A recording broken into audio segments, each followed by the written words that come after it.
तो दोस्तों चलिए आज लेकर के आए हैं आपके लिए साइंस का रैपिड सेट नंबर 4। दोस्त इसमें भी काफी इंपोर्टेंट क्वेश्चन डाला हुआ है सेट 4 में, तो इसे बिल्कुल मिस मत कीजिएगा।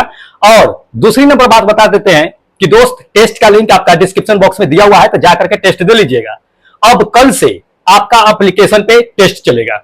एप्लीकेशन पे कैसे टेस्ट देना है ये आपको हम बता देते हैं, ताकि आपको टेस्ट देने में किसी भी तरह का समस्या ना हो। ठीक है, तो चलिए हमको सबसे पहले आपको बता ही देते हैं कि टेस्ट कैसे देना है, नहीं देना है एप्लीकेशन पे। जो लोग एप्लीकेशन डाउनलोड कर रखे हैं वो देख लेंगे, और जो लोग नहीं किए हैं दोस्त जा करके एप्लीकेशन डाउनलोड कर लीजिए, क्योंकि अब वहीं से एएलपी और टेक्नीशियन ग्रेड 3 के लिए टेस्ट होगा। ठीक है, कैसे होगा, कहां से होगा, देख लीजिए, आपको हम बता देते हैं। देखिए एप्लीकेशन जब खुलिएगा ना दोस्त, तो इस तरह का आपको दिखेगा। ये इस तरह का एप्लीकेशन में आपको पहला पेज दिखेगा फ्रंट पे एप्लीकेशन खोलते ही। और ऊपर देख लीजिए engineer CB sir, CB sir लिखा हुआ है, उसके सामने जो है क्या है कि 3 लाइन खींचा हुआ है। उस 3 लाइन को क्या कीजिएगा ना कि ओपन कीजिएगा। तो ओपन कीजिएगा 3 लाइन को, तो आपको क्या दिखेगा, इस तरह का दिखेगा, इस तरह का दिखेगा। ठीक है, ये 3 लाइन को जब ओपन कीजिएगा तो ये आपको दिखेगा। इसमें देख लीजिए, इसमें आपको क्या लिखा हुआ दिखेगा, इसमें जाना कहां पे है ये देखिए। सब लोग इसी में कंफ्यूज हो जाते हैं कि कहां जाना है हमें, कहां पे नहीं जाना है, कहां पे टेस्ट मिलेगा नहीं मिलेगा। अब बता देते हैं आपको, देख लीजिए इसमें बहुत सारे जो है आपको ऑप्शन है, लेकिन इस सारे ऑप्शन को छोड़ दीजिए, भूल जाइए। इसमें जाना है किसमें, फ्री मटेरियल में जाना है। देख लीजिए ये फ्री मटेरियल का फाइल बना हुआ है, इस फ्री मटेरियल में जाइएगा। इस फ्री मटेरियल में जाइएगा तो आपको जो है क्या होगा कि इस तरह का दिखेगा, ये दिखेगा। इसमें ये आपको दिखेगा, इसमें क्या दिखेगा, देख लीजिए इसमें डॉक्यूमेंट दिखेगा, डॉक्यूमेंट दिखेगा, डॉक्यूमेंट में टेस्ट नहीं मिलेगा। देख लीजिए वीडियो मिलेगा और आपको मिलेगा टेस्ट, तो टेस्ट वाले ऑप्शन पे जाइएगा, उसमें आप जाइएगा। तो अभी जो आज तक के जो है आपका डेमो टेस्ट चल रहा था, बहुत लोगों ने डेमो टेस्ट दिया है, तो जो लोग नहीं दिए हैं दे दीजिए, नहीं दिया तो कोई बात नहीं है। कल से इस पे सेट सीरीज जो है, टेस्ट का सीरीज जो है वो चलेगा एएलपी और टेक्नीशियन ग्रेड 3 के लिए। तो इस पे देख लीजिए ये दिखाई दे रहा है ना आपको, तो ये एएलपी टेक्नीशियन टेस्ट का सीरीज है। इसी में कल से 7 बजे शाम में यहां से टेस्ट शुरू होगा, और यहीं से आप लोग क्या कीजिएगा कि टेस्ट देना शुरू कीजिएगा। ठीक है, तो जो लोग एप्लीकेशन डाउनलोड कर रखे हैं अच्छी बातें हैं, जो लोग नहीं किए हैं प्ले स्टोर पे जाकर के सर्च करना है आपको ERCB सर करके, या लिंक डिस्क्रिप्शन बॉक्स में, वीडियो के डिस्क्रिप्शन बॉक्स में एक आपका एप्लीकेशन का लिंक दिया हुआ है, वहां पे जाकर के क्या कीजिएगा कि एप्लीकेशन डाउनलोड कर लीजिएगा और रजिस्टर कर लीजिएगा। ठीक है, और टेस्ट यहीं से शुरू हो जाएगा दोस्त। चलिए अब हम आपको क्या करते हैं कि जो रैपिड सेट आपके लिए हम आज ले करके आए हैं, उसमें जो 20 इंपोर्टेंट क्वेश्चन है उसे देख लेते हैं। ठीक है, देरी नहीं करते हैं, टाइम कम है, तैयारी बहुत ज्यादा करना है। चलिए देखिएगा, ये क्वेश्चन नंबर 1 है। इसमें आपको क्या कहा जा रहा है दोस्त, ये कहा जा रहा है कि यदि 2 वस्तुओं के बीच की दूरी क्या कर दिया जाए कि 2 गुनी कर दिया जाए, तो उसके बीच जो है गुरुत्वाकर्षण किस प्रकार बदल जाएगा। ठीक है, देखिए गुरुत्वाकर्षण बल की बात कर रहा है, और बीच की दूरी आपको कहा जा रहा है इसमें क्या कि दुगुनी कर दिया जाए। तो ऑप्शन देख लीजिए, पहले ऑप्शन देख लेते हैं, ऑप्शन बता देते हैं, फिर आपको बताते हैं कि कैसे क्या होगा नहीं होगा। पहला नंबर ऑप्शन देख लीजिए, पहला नंबर ऑप्शन कह रहा है इसमें कि अगर बीच की दूरी 2 गुनी कर देंगे तो यह क्या कह रहा है कि इसमें जो है 4 गुना मजबूत हो जाएगा। क्या ये हो सकता है? या दूसरा कह रहा है इसमें कि आधा गुना मजबूत हो जाएगा, या तीसरा नंबर कहता है कि 1/4 मजबूत हो जाएगा, या चौथा नंबर कहता है कि वही रहेगा, कोई चेंज नहीं होगा। दोस्त होगा क्या, ध्यान रखिए, आपको हम बताते हैं कि 2 वस्तुओं के बीच की दूरी अगर 2 गुना कर दिया जाए तो उसके बीच जो गुरुत्वाकर्षण बल लगता है, ग्रेविटेशनल फोर्स लगता है, वो कितना होगा। तो दोस्तों वो जो होगा 1/4 मजबूत हो जाएगा, मतलब 1/4 गुना हो जाएगा उसका। ध्यान रखिएगा कैसे होगा जान लीजिए। तो आपको फॉर्मूला याद रखना है गुरुत्वाकर्षण बल का, क्या होता है क्या नहीं होता है। ध्यान रखिएगा, आपको हम बताते हैं कि गुरुत्वाकर्षण बल का फॉर्मूला F बराबर जो होता है क्या होता है, capital G into M1 into M2 by D² होता है। D क्या है, बीच की दूरी है।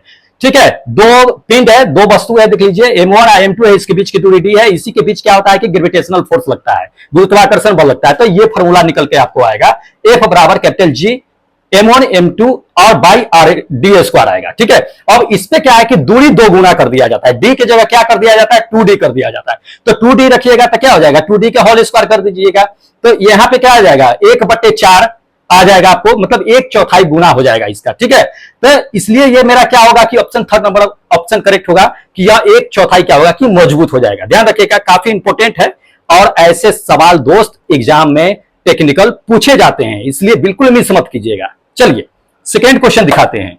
देखिए ये रैपिड सेट का सेकेंड नंबर क्वेश्चन है। क्या कहा जा रहा है कि यदि बल और विस्थापन के बीच आपको दे दिया है एंगल, दे दिया कितना डिग्री दे दिया है, 90 डिग्री दे दिया है, तो उसके बीच किया गया कार्य क्या होगा। जी हाँ, अब देखिए 90 डिग्री दे दिया है, एंगल दे दिया है, एंगल दे देगा तो उस कंडीशन में आप वर्क कैसे निकालिएगा, नेगेटिव वर्क होगा, धनात्मक होगा, ऋणात्मक होगा, क्या होगा नहीं होगा, वो सब आपको हम बता देते हैं कैसे निकलेगा। सो तो पहले ऑप्शन देख लीजिए, पहला नंबर तो कह रहा है कि अधिकतम हो जाएगा, क्या ये हो सकता है 90 डिग्री अगर रहेगा कोण किसके बीच, बल और विस्थापन के बीच कह रहा है। दूसरा नंबर कह रहा है कि न्यूनतम, तीसरा नंबर कह रहा है 0 और चौथा नंबर आपको कह रहा है कि ऋणात्मक। क्या होगा तो जान लीजिए पहले कि होगा क्या, उसके बाद आपको बताते हैं कि कैसे होगा।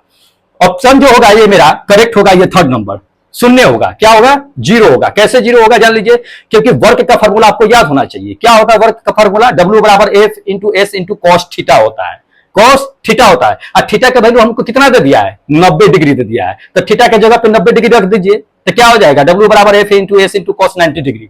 कॉस 90 डिग्री का वैल्यू अगर दोस्त आपको याद है तो आप ऑप्शन मार सकते हैं, नहीं याद है तो फिर यहीं पे आप कंफ्यूज हो जाइएगा। ठीक है, जो लोग इंटर पढ़ रखे होंगे या 10th भी पढ़ रखे होंगे तो उन्हें पता होगा कि cos 90 का वैल्यू क्या होता है। तो cos 90 का वैल्यू वही होता है जो sin 0 डिग्री का वैल्यू होता है। कितना होता है, 0 होता है। तो 0 जब रख दीजिएगा तो क्या हो जाएगा, पूरा से गुना हो जाएगा, तो ये वर्क क्या हो जाएगा मेरा, 0 हो जाएगा। इसलिए ये मेरा ऑप्शन क्या होगा कि करेक्ट 0 हो जाएगा। ठीक है, इसको ध्यान रखिएगा, पूछा जाता है, हो सकता है इसके जगह पे 0 भी दे देगा आपको, तो 0 डिग्री का वैल्यू क्या होता है नहीं होता है ये निकाल लीजिएगा, मान याद होना चाहिए आपको। चलिए थर्ड नंबर क्वेश्चन देख लीजिए। तीसरा नंबर क्वेश्चन कहा जा रहा है कि किस ऊर्जा परिवर्तन में कहता है घर्षण बल शामिल है। जी हाँ, घर्षण बल शामिल है, किस में है ये, तो देखिए इसमें आपको क्या है कि 4 स्टेटमेंट दिया हुआ है। इस 4 स्टेटमेंट में से कौन कौन स्टेटमेंट सही है या कौन एक सही है ये बताना है। तो पहला देख लीजिए, घर्षण बल शामिल है, ध्यान रखिएगा किसमें, फ्रिक्शन फोर्स शामिल होना चाहिए। पहला नंबर देख लीजिए, पहला नंबर दिया जा रहा है कि स्थितिज ऊर्जा, क्या होता है कि ध्वनि ऊर्जा, स्थितिज ऊर्जा से ध्वनि ऊर्जा शामिल, मतलब कि कन्वर्ट हो जाता है। क्या इसमें फ्रिक्शन फोर्स शामिल है, घर्षण, जब घर्षण हम करेंगे किसी वस्तु को रगड़ के खींच के लिए आएंगे तो वह क्या स्थितिज ऊर्जा से वह क्या ध्वनि ऊर्जा में कन्वर्ट हो जाएगा, नहीं होगा, ये तो होगा नहीं। दूसरा नंबर देख लीजिए, दूसरा नंबर कह रहा है कि रासायनिक ऊर्जा से उष्मा ऊर्जा, रासायनिक ऊर्जा तो बिल्कुल होगा नहीं, घर्षण बल में घर्षण फ्रिक्शन फोर्स होता है, उसमें रासायनिक ऊर्जा आएगा कहां से, ये तो होगा नहीं। तीसरा नंबर देख लीजिए, तीसरा नंबर स्टेटमेंट आपको कहा जा रहा है कि गतिज ऊर्जा से उष्मा ऊर्जा। जी हाँ, ये हो सकता है गतिज ऊर्जा, जब कोई गति में रहता है, मोशन में रहता है, तो वहां से क्या होता है, जमीन पे अगर किसी वस्तु को खींच करके ले जाइएगा तो खींचिएगा तो घर्षण होगा ना, घर्षण होगा तो क्या होगा कि वस्तु हीट हो जाएगा, तो वह क्या होता है ना, गतिज ऊर्जा जो है उष्मा ऊर्जा में कन्वर्ट हो जाता है, तो इसमें फ्रिक्शन होता है, जान लीजिए। इसलिए ये थर्ड नंबर ही केवल क्या होगा मेरा स्टेटमेंट करेक्ट होगा। ऑप्शन में देख लीजिए कि थर्ड नंबर स्टेटमेंट है कौन, वही मेरा ऑप्शन क्या होगा कि बिल्कुल करेक्ट होगा। तो कौन सा है देख लीजिएगा, हाँ ये फोर्थ नंबर मेरा ऑप्शन क्या है कि बिल्कुल करेक्ट होगा, केवल थर्ड नंबर ही ऑप्शन करेक्ट होगा। ठीक है, काफी इंपोर्टेंट है दोस्त, ध्यान रखना है। अगला देख लीजिए, अगला क्वेश्चन क्या कहा जा रहा है दोस्त, रुद्धोष्म परिवर्तन में डैश मतलब रहती है, क्या रहती है ये बताना है। एडियाबैटिक जो है चेंजेज क्या होता है ये जान लीजिए पहले। तो एडियाबैटिक चेंजेज में अब क्या होता है नहीं होता है ये जान लेते हैं पहले। तो पहले तो ऑप्शन देख लीजिए कि इसमें रुद्धोष्म प्रक्रिया में होता क्या है क्या नहीं होता है। देखिए रुद्धोष्म प्रक्रिया जो होता है दोस्त, इसमें होता है ना कि उष्मा का परिवर्तन नहीं होता, उष्मा क्या होता है अपरिवर्तित रहता है। कैसे रहता है ये भी बताएंगे आपको, ये सेकेंड नंबर मेरा ऑप्शन करेक्ट होगा, क्या उष्मा अपरिवर्तित रहता है। रुद्धोष्म प्रक्रिया जान लीजिए, रुद्धोष्म प्रक्रिया वो होता है कि किसी भी वस्तु को जब क्या होता है ना कि उसके आसपास कोई भी प्रक्रिया होती है, कोई भी वर्क अगर होता है उसमें परिवर्तन होता है, तो उसमें क्या होता है कि न तो उष्मा की जरूरत पड़ती है उसमें, न तो उष्मा निकलती है उससे, तो वह प्रक्रिया का होता है कि रुद्धोष्म प्रक्रिया होता है। ध्यान रखिएगा, ना उष्मा की जरूरत होगा ना उससे उष्मा निकलेगा, तो वैसी प्रक्रिया जो होती है वो रुद्धोष्म प्रक्रिया कहलाती है। और इसमें क्या होता है कि उष्मा बिल्कुल अपरिवर्तित रहता है, उष्मा में कोई परिवर्तन नहीं होता है, ध्यान रखिएगा। ठीक है, इसलिए ये मेरा क्या होगा कि सेकेंड नंबर मेरा ऑप्शन करेक्ट होगा। ठीक है, चलिए नेक्स्ट क्वेश्चन लेकर चलते हैं आपको। देखिएगा ये अगला क्वेश्चन कहता है कि कौन सा अपरमाणविक कहता है कि कण ऋणात्मक आवेश वहन करता है, मतलब अपने पास जो है ऋणात्मक नेगेटिव चार्ज रखता है। कौन रखता है, पहला देख लीजिए कहता है कि प्रोटॉन, दूसरा नंबर आपको कह रहा है कि न्यूट्रॉन, तीसरा नंबर कह रहा है इलेक्ट्रॉन और चौथा नंबर कह रहा है आपको नाभिक। कौन है जो नेगेटिव चार्ज अपने पास में रखता है, तो ध्यान रखिए प्रोटॉन पॉजिटिव चार्ज रखता है, नेगेटिव नहीं रखता है।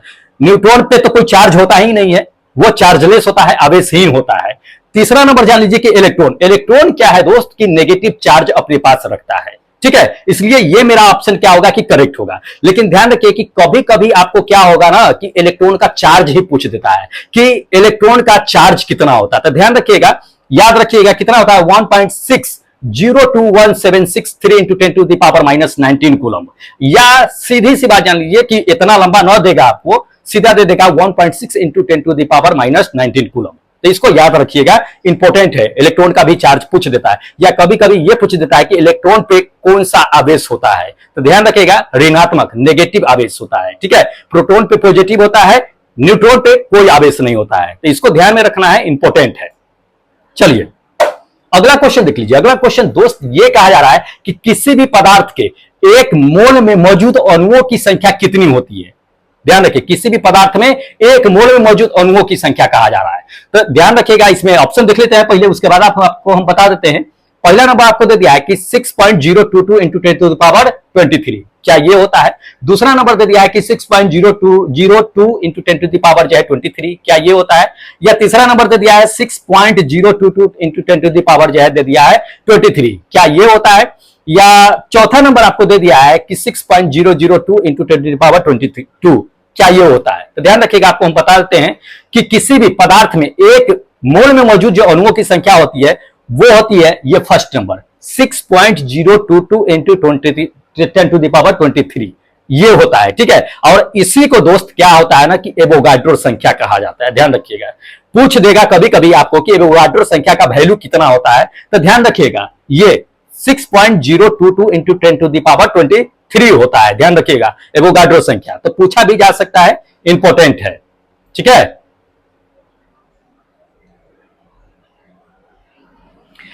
चलिए अब नेक्स्ट क्वेश्चन आपको लेकर के चलते हैं। नेक्स्ट क्वेश्चन आपको दे दिया है कि एक एंगस्ट्रम का मान कितना होता है। ठीक है, एक एंगस्ट्रम का वैल्यू कितना होता है ये हमको जानना है। सबको लोग जानते होंगे, एकदम इजी क्वेश्चन है, बच्चों वाली क्वेश्चन है, इसे बताने की जरूरत नहीं है। अगर ये नहीं जानते हैं तो कुछ नहीं जानते हैं। कितना वैल्यू है देख लीजिए, पहला देख लीजिए दे दिया है 10 to the power minus 10 metre, क्या ये होता है 1 एंगस्ट्रम बराबर। या दूसरा दे दिया है 10 टू द पावर माइनस जो है 8 मीटर, क्या ये होता है। या तीसरा 10 to the power minus 11 metre, या इनमें से कोई नहीं। क्या होता है 1 एंगस्ट्रम का मान। जो लोग पढ़े होंगे, थोड़ा भी पढ़े होंगे, तो उन्हें पता होगा कि 1 एंगस्ट्रम का वैल्यू होता कितना है। ठीक है, ध्यान रखिएगा, बता देते हैं आपको। ये first number 10 to the power minus 10 metre होता है। ठीक है, अब जान लीजिए कि एंगस्ट्रम आखिर होता क्या है। एंगस्ट्रम दोस्त जो होता है ना, वो लंबाई मापने की एक इकाई होती है। लंबाई मापने का एक इकाई होती है, जो क्या होता है कि प्रकाश के तरंगदैर्घ्य के लिए यूज किया जाता है एंगस्ट्रम को। तो ध्यान रखिएगा, इंपॉर्टेंट है, पूछा जाता है, ये क्वेश्चन है। चलिए नेक्स्ट बताते हैं आपको। अगला देखिएगा, कहा जा रहा है कि कोबाल्ट 60 आमतौर पर क्या होता है ना कि चिकित्सा में उपयोग किया जाता है। जान लीजिए ये चीज है कि कोबाल्ट 60 का उपयोग जो होता है वो किस में होता है। तो वो कैंसर के उपचार में किया जाता है। कभी कभी ये पूछ देता है कि कैंसर के उपचार के लिए किसका इस्तेमाल करते हैं, तो कोबाल्ट 60 का करते हैं। तो आखिर कोबाल्ट 60 का इस्तेमाल जो है कैंसर के इलाज में ही क्यों करते हैं, यही सवाल इसमें है। उससे आखिर निकलता क्या है। तो पहला देख लीजिए, पहला कह रहा है कि गामा किरण निकलती है, दूसरा नंबर कह रहा है कि एक्स किरण निकलती है, या तीसरा नंबर कह रहा है कि अल्फा किरण निकलती है, या चौथा नंबर कह रहा है कि बीटा किरण निकलती है। दोस्त कोबाल्ट 60 से आखिर निकलता क्या है जिसका उपयोग कैंसर के इलाज में किया जाता है। ध्यान रखिएगा, आपको हम बता देते हैं कि कोबाल्ट 60 से ना गामा किरण निकलती है। क्या निकलती है, गामा किरण निकलती है। ये फर्स्ट नंबर मेरा ऑप्शन करेक्ट होगा। और गामा किरण का जो भेदन क्षमता होती है वो अल्फा किरण बीटा किरण जो होती है उससे कहीं ज्यादा होती है, अधिक होती है। गामा किरण हड्डी को भी आर पार कर सकता है, इसलिए इसका इस्तेमाल जो होता है जान लीजिए कोबाल्ट 60 का आपका कैंसर के इलाज में किया जाता है। तो ध्यान रखना है, इंपॉर्टेंट है, पूछे जाते हैं कई तरह से, इसको घुमा करके क्वेश्चन पूछते हैं, लेकिन हमें कंफ्यूज नहीं होना है, ध्यान रखना है। ठीक है, चलिए अगला क्वेश्चन देखिए, कहता है कि आइंस्टीन इक्वेशन है E बराबर mc स्क्वायर है। तो mc स्क्वायर जो है समीकरण, उसमें c क्या दिखाता है ये जानना है। ध्यान लीजिए कि E बराबर mc स्क्वायर आइंस्टीन साहब का इक्वेशन है, इसमें जो c होता है वो क्या दिखाता है। तो पहला देख लीजिए, पहला कह रहा है कि आपको कि प्रकाश का तरंगदैर्घ्य दिखाता है, क्या ये दिखाता है। या दूसरा कहता है कि ध्वनि का वेग दिखाता है। या तीसरा कहता है कि एक स्थिरांक दिखाता है। या चौथा नंबर आपको कह रहा है कि प्रकाश का वेग दिखाता है। सी आखिर क्या इंडिकेट करता है दोस्त आइंस्टीन साहब का E बराबर mc स्क्वायर में। ध्यान रखिएगा, आपको हम बता देते हैं कि E बराबर mc स्क्वायर जो इक्वेशन है आइंस्टीन साहब का, उसमें c जो है वो प्रकाश का वेग दिखाता है। क्या दिखाता है, प्रकाश का वेग। है ना, लाइट स्पीड दिखाता है, ये फोर्थ नंबर मेरा ऑप्शन करेक्ट होगा। प्रकाश का वेग कितना होता है?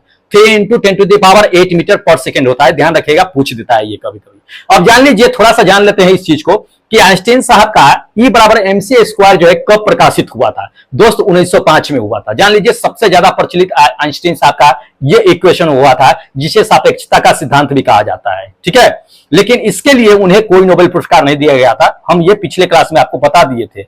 आइंस्टीन साहब को नोबेल पुरस्कार जो दिया गया था वो इलेक्ट्रिक फोटो इफेक्ट के लिए दिया गया था। ठीक है, 1921 में जो प्रकाशित हुआ था उसके लिए। तो ये भी क्वेश्चन आता है कभी कभी, तो इसको ध्यान में रखना है, इसलिए हम आपको बता दिए। चलिए अगला क्वेश्चन देखिए। हाँ, ये क्वेश्चन देखिए, इसमें लोग बहुत कंफ्यूज हो जाते हैं। हाइपरमेट्रोपिया का अर्थ क्या होता है? लोग कंफ्यूज हो जाते हैं, हाइपरमेट्रोपिया में क्या होता है, नहीं होता है। मेट्रोपिया पूछ देता है कभी कभी, तो मेट्रोपिया हाइपरमेट्रोपिया में लोग कंफ्यूज हो जाते हैं। जो लोग रटे होंगे, जो लोग पढ़े होंगे, उन्हें तो पता ही होगा, लेकिन जान लीजिए, आपको हम बता देते हैं कि हाइपरमेट्रोपिया का अर्थ जो होता है ना दोस्त, वो होता है दूरदृष्टि दोष। ये फर्स्ट नंबर मेरा ऑप्शन करेक्ट होगा। क्या? दूरदृष्टि दोष, हाइपरमेट्रोपिया का मतलब। अब मेट्रोपिया का मतलब होता है निकट दृष्टि दोष। अब दूरदृष्टि दोष हो जाता है क्यों? जान लीजिए, कभी कभी पूछता है, थोड़ा सा हम इस पे चर्चा ही कर लेते हैं कि दूरदृष्टि का कैसे होता है। तो आंख का जो फोकस लेंथ जो होता है ना, वो रेटिना के बाहर बन जाता है, मतलब फोकस दूरी उसका बढ़ जाता है, तो रेटिना के बाहर उसका प्रतिबिंब बनना शुरू हो जाता है। तो इसमें क्या होता है कि दूर की वस्तु आप क्या होता है कि स्पष्ट देख पाते हैं, लेकिन नजदीक की वस्तु को आप स्पष्ट नहीं देख पाते हैं। इसके लिए क्या किया जाता है कि रेटिना के बाहर जो प्रतिबिंब बन रहा है वो प्रतिबिंब रेटिना पे बने, इसके लिए इसमें जो है उत्तल लेंस से बने हुए चश्मे का यूज करते हैं। जो उत्तल लेंस का यूज करता है तो वो बाहर रेटिना के बाहर प्रतिबिंब न बन के क्या होता है कि रेटिना पर ही प्रतिबिंब बनना शुरू हो जाता है, जिससे क्या होता है कि वो दूर की वस्तु और नजदीक की वस्तु को भी स्पष्ट दिखना शुरू कर देता है। ठीक है, तो इसको ध्यान रखिएगा। अब मेट्रोपिया में निकट दृष्टि दोष होता है, ध्यान रखिएगा। हाइपरमेट्रोपिया, मेट्रोपिया दोनों पूछता है, तो इसमें लोग कंफ्यूज हो जाते हैं। तो दोस्त कंफ्यूज नहीं होना है, नहीं तो फिर गड़बड़ हो जाएगा। चलिए अगला क्वेश्चन देख लो। अगला क्वेश्चन इसमें दे दिया है कि किस व्यक्ति द्वारा पूरा प्रतिबिंब देखने के लिए आपको समतल दर्पण का न्यूनतम ऊंचाई क्या होना चाहिए? जान लीजिए कि किसी भी व्यक्ति का, जैसे कि आपका अगर है पूरा इमेज, अगर अपना ऊपर से नीचे अगर देखना चाहते हैं, तो आपके सामने जो समतल दर्पण है उसकी हाइट क्या होना चाहिए, ऊंचाई क्या होना चाहिए? पहला नंबर देख लीजिए, कहता है कि व्यक्ति की ऊंचाई के ठीक दुगुना हो जाना चाहिए, तब जो है वो पूरा अपना प्रतिबिंब देखेगा। क्या ये हो सकता है? या दूसरा नंबर आपको दे दिया है इसमें कि व्यक्ति की ऊंचाई के आधी हो जानी चाहिए, आधी होनी चाहिए, जिससे प्रतिबिंब पूरा स्पष्ट दिखाई देगा। या तीसरा नंबर आपको कहा जा रहा है इसमें कि व्यक्ति के ऊंचाई के बराबर होना चाहिए। या चौथा इसमें कहा जा रहा है आपको कि व्यक्ति के ऊंचाई के 1/4 होना चाहिए। दोस्त, इसमें समतल दर्पण का ऊंचाई क्या होना चाहिए जिससे व्यक्ति अपना प्रतिबिंब पूरा स्पष्ट देख पाए, पूरा क्लियर, ऊपर से नीचे पूरा दिख जाए? तो जान लीजिए, आपका जितना हाइट होगा उतने हाइट के आधे अगर आपका समतल दर्पण है तो उसमें आपका प्रतिबिंब पूरा ऊपर से नीचे क्लियर बनेगा। कितना होना चाहिए? व्यक्ति के ऊंचाई के आधे, चाहे आपका हाइट कितना भी हो जाए, उसके ठीक आधा अगर दर्पण का, समतल दर्पण का हाइट है तो आप उसमें पूरा प्रतिबिंब देख सकते हैं। तो ये सेकेंड नंबर मेरा ऑप्शन क्या होगा कि करेक्ट होगा, ध्यान रखिएगा, इंपॉर्टेंट है। चलिए अगला क्वेश्चन देख लीजिए दोस्त। अगला क्वेश्चन कहा जा रहा है कि जल दे दिया है, कांच दे दिया है, हीरा दे दिया है। इसमें प्रकाश की चाल जो है आपको क्रम में बताना है, बढ़ते क्रम में। ठीक है, कि क्रम में बताना है कि क्रम में कौन सजा हुआ है कौन नहीं है, ये बताना है। ठीक है, क्रम कहता है, लेकिन जान लीजिए इसमें क्रम दे दिया तो क्रम में सजा हुआ कौन है ये बताना। तो पहला देख लीजिए, आपको बताते हैं कि पहला ही नंबर मेरा ऑप्शन करेक्ट होगा, जल, कांच और हीरा, ये क्रम में सजा हुआ है। अब समझ लीजिए कि कैसे सजा हुआ है, थोड़ा सा जान लीजिए क्योंकि जानना जरूरी है। वैसे प्रकाश की चाल तो कितना होता है? 3 × 10⁸ मीटर पर सेकेंड होता है निर्वात में या वायु में कहिए उसको। ठीक है, जल में कितना होता है जो क्रम में सजाया है? तो जल में जो होता है दोस्त वो होता है 2.25 × 10⁸ मीटर पर सेकेंड होता है जल में। उसके बाद अगर हम कांच में देख लेते हैं तो कांच में जो होता है वो 2.2 × 10⁸ मीटर पर सेकेंड होता है। ठीक है, अगर वही हम हीरा में चल जाते हैं तो हीरा में हो जाता है 1.25 × 10⁸ मीटर पर सेकेंड। तो इसके अकॉर्डिंग देखिए तो ये क्या है कि घटते क्रम में आराम से व्यवस्थित है इसका प्रकाश की चाल। ठीक है, तो इंपॉर्टेंट है, इसको ध्यान में रखिएगा। चलिए नेक्स्ट क्वेश्चन देख लीजिए। नेक्स्ट क्वेश्चन आपको कहा जा रहा है इसमें कि स्कॉटिक विज्ञान क्या होता है? जी हाँ, स्कॉटिक विज्ञान काफी इंपॉर्टेंट क्वेश्चन है, जानना जरूरी है। स्कॉटिक विज्ञान क्या होता है? तो पहला देख लीजिए, पहला नंबर कहा जा रहा है आपको कि जलवायु से संबंधित होता है, क्या ये होता है स्कॉटिक विज्ञान? या दूसरा नंबर आपको कहा जा रहा है इसमें कि ध्वनि से संबंधित, या तीसरा नंबर प्रकाश से संबंधित, या चौथा नंबर आपको कहा जा रहा है धातु से संबंधित। दोस्त, स्कॉटिक विज्ञान संबंधित है किससे। जैसे जानते हैं ना कि इसमें जो स्कॉटिक विज्ञान जिससे बहुत सारा होता है ना, बहुत सारे जो है अध्ययन होते हैं जिसमें आप जानते होइएगा, जैसे मछलियों का अध्ययन होता है ना या फलों का अध्ययन होता है, तो उसी तरह का इसमें क्या होता है कि स्कॉटिक विज्ञान होता है जो किसी एक विशेष चीज का क्या होता है कि स्टडी होता है। तो वो क्या स्टडी होता है जिसको स्कॉटिक विज्ञान कहा जाता है। तो ध्यान रखिएगा, आपको हम बताते हैं कि ध्वनि से संबंधित जो भी होता है, ठीक है, उससे संबंधित जिस भी चीज का अध्ययन किया जाता है ना, वो क्या कहलाता है कि स्कॉटिक विज्ञान कहलाता है। तो ध्वनि से संबंधित होता है ये सेकेंड नंबर मेरा ऑप्शन क्या होगा कि करेक्ट होगा। ध्वनि से संबंधित विज्ञान को क्या कहते हैं, स्कॉटिक विज्ञान कहते हैं, ठीक है। चलिए अगला क्वेश्चन देख लीजिए। अगला क्वेश्चन दे दिया है कि हम रेडियो की गुंडी क्या करते हैं कि घुमा घुमा करके स्टेशन चेंज करते रहते हैं। अब तो खैर रेडियो कम इस्तेमाल करते हैं लोग, लेकिन पहले अगर 10 साल पहले चले जाइएगा तो 10 साल पहले क्या करते थे कि लोग रेडियो पे ही ज्यादा बने रहते थे। पहले इस तरह का चिप मेमोरी नहीं हुआ करता था, पेन ड्राइव नहीं हुआ करता था, लोग रेडियो पे ही गाना सुना करते थे। एक टाइम फिक्स होता था जिसपे बैंड रेंज जो होता था वो फिक्स होता था कि हाँ इतने बजे जो है उस पे म्यूजिक आएंगे, गाना आएंगे, न्यूज आएगा, सुनेंगे। तो क्या होता है घुंडी लगा करके बैंड चेंज करके क्या होता है कि कार्यक्रम सुनते थे। वह किसकी वजह से संभव होता था। पहला देख लीजिए, पहला कहता है कि विस्मंदन के कारण जो विस्मंदक के कारण जो क्या होता है कि संभव होता था, या दूसरा नंबर आपको कहता है कि विवर्तक के कारण जो संभव होता था, या तीसरा नंबर कह रहा है कि अनुनाद के कारण, या चौथा नंबर कह रहा है कि व्यतिकरण की वजह से। दोस्त किसकी वजह से, ध्यान रखिएगा, आपको हम बताते हैं कि बैंड चेंज करके जो रेडियो सुनते थे वो अनुनाद के कारण संभव होता था। किसके कारण, अनुनाद यानी रेजोनेंस की वजह से। ये थर्ड नंबर मेरा ऑप्शन क्या होगा कि करेक्ट होगा, रेजोनेंस की वजह से, ठीक है।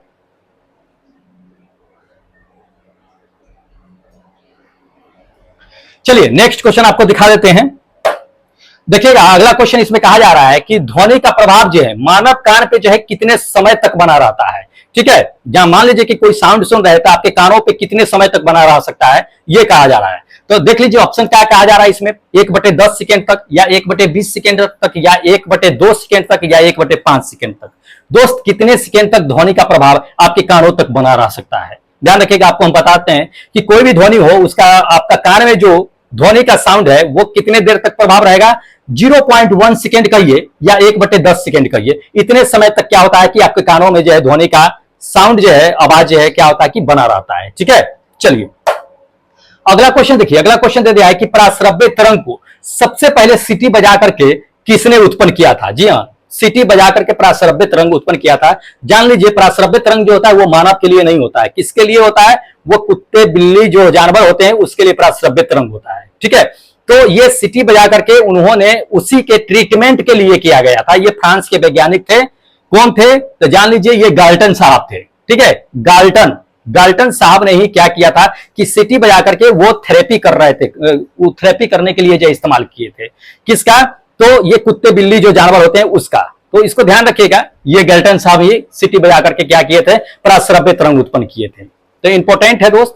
चलिए नेक्स्ट क्वेश्चन देख लीजिए। अगला क्वेश्चन आपको कहा जा रहा है कि विमान के आंतरिक भागों की सफाई में जो है किसका उपयोग किया जाता है। इसमें से किसका उपयोग किया जाता है विमानों में आंतरिक भागों की सफाई के लिए, इंटरनल क्लीनिंग के लिए। तो पहला देख लीजिए, पहला नंबर कहा जा रहा है कि ऑक्जेलिक एसिड का करते हैं, या दूसरा अश्रव्य का, या तीसरा नंबर आपको कह रहा है कि कार्बन डाइऑक्साइड का, या चौथा नंबर आपको कहा जा रहा है कि पराश्रव्य तरंग का। विमान के अंदर क्लीनिंग करने के लिए इसमें से किसका इस्तेमाल करते हैं। दोस्त हम आपको बता देते हैं, करेक्ट आंसर जो होगा ये पराश्रव्य तरंग होगा। पराश्रव्य तरंग का इस्तेमाल किया जाता है, यानी कि अल्ट्रासोनिक साउंड का, ठीक है। अल्ट्रासोनिक साउंड क्या होता है ना कि विमान के अंदर जब दिया जाता है तो उससे क्या होता है कि वाइब्रेट उत्पन्न होता है, काफी तेज गति में वाइब्रेट उत्पन्न होता है, जिससे क्या होता है ना कि उसके अंदर जो विमान के अंदर जो आपका गंदगी होता है, या नट बोल्ट के अंदर जो ग्रीस तेल ये सब जो लगा होता है, उसको हटाने के लिए ये क्या होता है कि अल्ट्रासोनिक वेव यानी अल्ट्रासोनिक साउंड यानी कि आपका पराश्रव्य तरंग का क्या होता है, वेव का इस्तेमाल किया जाता है, अल्ट्रासोनिक वेव का, ठीक है। तो ध्यान रखिएगा, इंपॉर्टेंट है, पूछे जाते हैं ऐसे सवाल। चलिए नेक्स्ट दिखाते हैं क्वेश्चन। अगला क्वेश्चन आपको दे दिया है कि दो गैस है उसका विशिष्ट ताप के द्वारा जो है विशिष्ट ताप का संबंध बताना है इसमें कि क्या करेक्ट है। पहला नंबर देख लीजिए, दे दिया है Cp माइनस Cv बराबर Rj, क्या ये करेक्ट है। या दूसरा नंबर Cp प्लस Cv बराबर Rj, क्या ये करेक्ट है।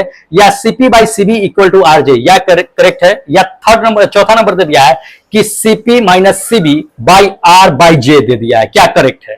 दोस्त इन चारों में से विशिष्ट ताप के द्वारा जो संबंधित बताना है, इसमें क्या संबंध सही होगा। ध्यान रखिएगा, ये फर्स्ट नंबर मेरा ऑप्शन करेक्ट होगा। क्या Cp माइनस Cv बराबर R इंटू जे, ये मेरा क्या है कि करेक्ट होगा। जान लीजिए कभी कभी इसको दूसरे तरीका से क्वेश्चन पूछ देता है कि आदर्श गैस का समीकरण कभी कभी पूछ देगा आइडियल गैस का।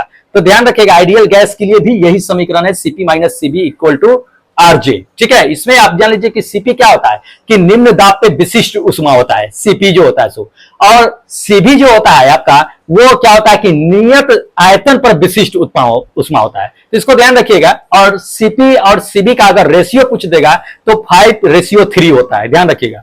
तो ये दोनों पूछे जा सकते हैं, इंपॉर्टेंट है। चलिए नेक्स्ट क्वेश्चन दिखाते हैं।